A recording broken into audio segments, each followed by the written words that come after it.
नमस्कार फ्रेंड्स, एक बार फिर से आप सभी का स्वागत है। और बैंकिंग अपडेट्स में आज महंगाई बढ़ रही है, इन्फ्लेशन बढ़ रहा है, लेकिन सीपीआई कंज्यूमर प्राइस इंडेक्स घट रहा है। यानी कि बैंकर्स का जो डीए रेट हर 3 महीने पे चेंज होता है, उसमें मई से जो इम्प्लीमेंट होना है वो घटने की संभावना ज़्यादा है। अच्छी बात है कि आप बताइए कि महंगाई इन्फ्लेशन रेट, गवर्नमेंट कहती है कि महंगाई बढ़ेगा, जीडीपी रेट घटेगा, और उसके बाद जो महंगाई भत्ता है वो घट जाएगा। महंगाई बढ़ रही है और बैंकर्स का डियरनेस अलाउंस घट रहा है। अभी एट प्रेजेंट 32.97% है, लेकिन जो कंज्यूमर प्राइस इंडेक्स जनवरी में 125 यानी 0.30% कम हुआ था, फिर फरवरी में 125.10, और अगर ये सेम रहता है तो 32.65 होगा डियरनेस अलाउंस। यानी कि पिछले रेट से 32.97 से 0.35 कम होगा।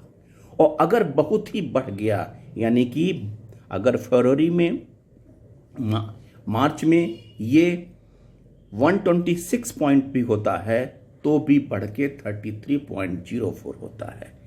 अच्छी बात है। ये विडंबना है कि महंगाई बढ़ रही है और महंगाई भत्ता घट रहा है। अभी आरबीआई ने अपना मॉनेटरी पॉलिसी डिक्लेयर किया है। RBI has kept all benchmark rates unchanged, but it has introduced SDF, standing deposit facility at 3.75%, which is 25 bps below repo rate of 4%. This instrument will be used to absorb liquidity. What is SDF? Standing deposit facility allows the RBI to absorb liquidity यानी कि deposits from commercial bank without giving government securities in return to the banks. When the central bank has to absorb tremendous amount of money from the banking system through the reserve repo window, it becomes difficult for it to provide such volume of the government securities in return. This happened during the time of demonetization. Is the sense the standing deposit facility is a collateral free arrangement, meaning that RBI need not give collateral for liquidity absorption. The SDF will allow the RBI to suck out liquidity without offering government security as collateral. इसके बाद 2 दिनों का bank strike हुआ, 28-29, और उसके बाद से सारे लीडर्स का मैसेज आ रहा था, पत्र आ रहा है, a grand success of the strike. चलिए, अच्छी बात है। हमारे बैंकर्स साथियों ने 2 दिन की सैलरी कटा के धूप में नारे लगाए। सक्सेस ग्रैंड नेताओं के लिए ग्रैंड सक्सेस हो गया, उन रिटायर्ड नेताओं के लिए जिनकी सैलरी भी नहीं कटनी है। और उसके बाद ग्रैंड सक्सेस का रिजल्ट क्या हुआ? क्या गवर्नमेंट इस बात से एग्री कर रही है कि उन्होंने प्राइवेटाइजेशन का आइडिया ड्रॉप कर दिया? शायद नहीं, क्योंकि गवर्नमेंट जोर शोर से प्राइवेटाइजेशन करने के लिए अपना दम काम लगा रही है। और ये भी सच है कि सितंबर के पहले सितंबर तक आप मान के चलिए किसी न किसी बैंक का प्राइवेटाइजेशन हो जाएगा।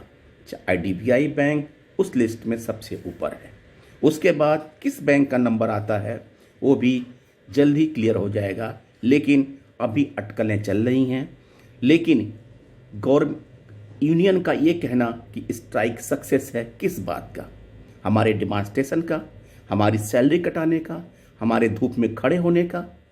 सक्सेस तभी माना जाता जिस काम के लिए आपने स्ट्राइक किया है उसका गवर्नमेंट कॉग्निजेंस लेती, आपसे बात करती और इस बात पे चर्चा होती कि नहीं, प्राइवेटाइजेशन रुकने वाला है। लेकिन ऐसा कहीं नज़र नहीं आ रहा है और उसके बाद से यूनियन चुपचाप बैठी हुई है। फिर कोई ऐसी कॉल करेगी जिससे केवल स्टाफ को परेशानी होगी। बात न वित्त मंत्री से बात, न आईबीए से बात, न किसी ऐसे पार्टी से बात जिससे ये समझा जा सके कि प्राइवेटाइजेशन के ना होने का कोई कारण बन रहा हो।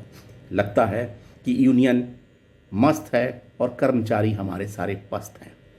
और फ्रेंड्स, इसके बाद यूनियन बैंक ऑफ इंडिया का एक नया कारनामा।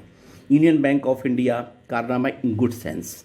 यूनियन बैंक ऑफ इंडिया ने अपना super app union next launch किया है, जिसमें कस्टमर को काफ़ी सारी एडवांस बैंकिंग सर्विसेज मिलेंगी। यूनियन बैंक ऑफ इंडिया ने डिजिटल बैंकिंग तरफ एक कदम और बढ़ाते हुए अपना super app union next launch किया है। इस एक ऐप्स में कस्टमर को बैंकिंग की सभी सर्विसेज मिलती हैं।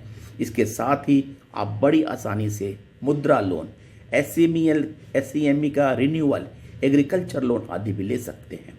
आसान होगा लोन लेना। यूबीआई के एमडी और सीईओ श्री राजकिरण राय जी ने कहा कि बैंक ने अपने मोबाइल ऐप को पहले से ज़्यादा कहीं एडवांस किया है। इस नए ऐप लोन में डॉक्यूमेंटेशन की भी मिनिमाइज किया गया है और आप घर बैठे बैठे आसानी से लोन ले सकते हैं। आपको ब्रांच विजिट करने की कोई ज़रूरत नहीं है। आपको डॉक्यूमेंटेशन भी डिजिटलाइजेशन हो जाएगा।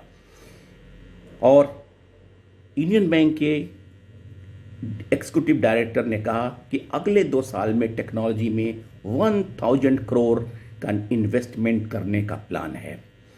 और ये इस प्लानिंग से आने वाले दिनों में कस्टमर को बहुत ही फ़ायदा होगा और ब्रांच पे लोड कम होगा। सबसे अच्छी बात यह है कि ब्रांच पे लोड कम होगा। ये मेट्रो में इनिशिएटली स्टार्ट कर रहे हैं ताकि इससे लोगों को फ़ायदा मिल सके। और जब ये ऐप लॉन्च हो गया है तो एक इनका है कि एफडी अथवा अन्य भी चीज़ें 50 to 60% केवल इसके माध्यम से बिजनेस एक्वायर करें, जो अभी 15% का एक्वायरमेंट है। थैंक यू फ्रेंड्स, नए अपडेट के साथ फिर मिलते हैं। तब तक के लिए धन्यवाद। Thank you.